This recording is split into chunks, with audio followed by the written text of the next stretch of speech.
It is the dry season. The harmattan wind moves slowly through the forests of what is now southern Nigeria. The year is 1897. Long before borders were drawn, this land already knew order. The earth is red. The air is quiet. Paths cut through the forest not by chance, but by memory. People have walked these paths for centuries. They lead somewhere. At the end of these paths stands Benin City, not a village, a capital. Wide roads stretch outward in careful lines. Earthworks, walls, and moats extend for miles, deeper and older than many cities in Europe. This city is governed by protocol. Movement is deliberate. Space is respected. This is the Kingdom of Benin. At the center of the city stands the Oba's Palace. Carved pillars rise from packed red earth. Coral beads, symbols of authority, catch the afternoon light. Courtiers move softly. Voices are low. Order is maintained not by force, but by memory. The Oba rules, but he does not rule alone.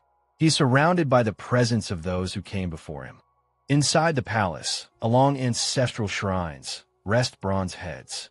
Each one represents an Oba who ruled before. Each one marks a reign, a lineage, a continuity. This bronze head was cast decades earlier, using the lost wax method, a process passed down through generations of guild artisans. It does not depict a face alone. It preserves authority. This is the bronze we follow. In Benin cosmology, memory is not abstract. It is physical. Authority must remain anchored to the land. To forget an Oba is to weaken the kingdom. That is why the bronzes are fed. Palm oil, kola nuts, prayer. The rituals are quiet. No spectacle, no urgency. The bronzes are believed to listen, not to judge, but to remember. In January of 1897, a British delegation approaches Benin City. They are warned. This is a sacred period.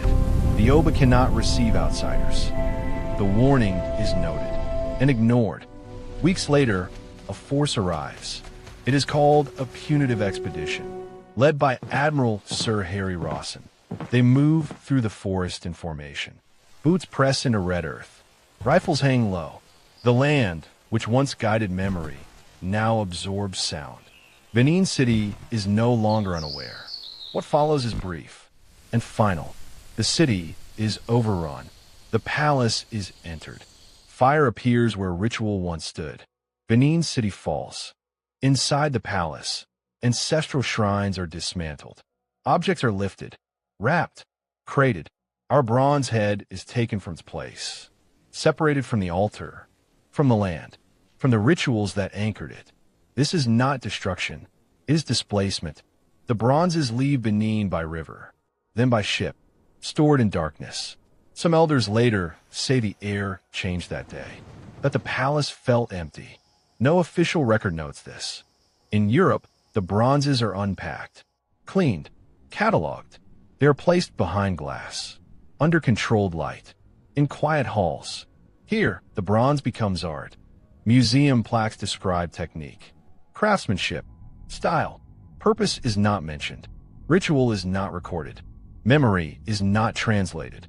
The label reads, Origin, unknown. More than a century later, some of the bronzes begin to return.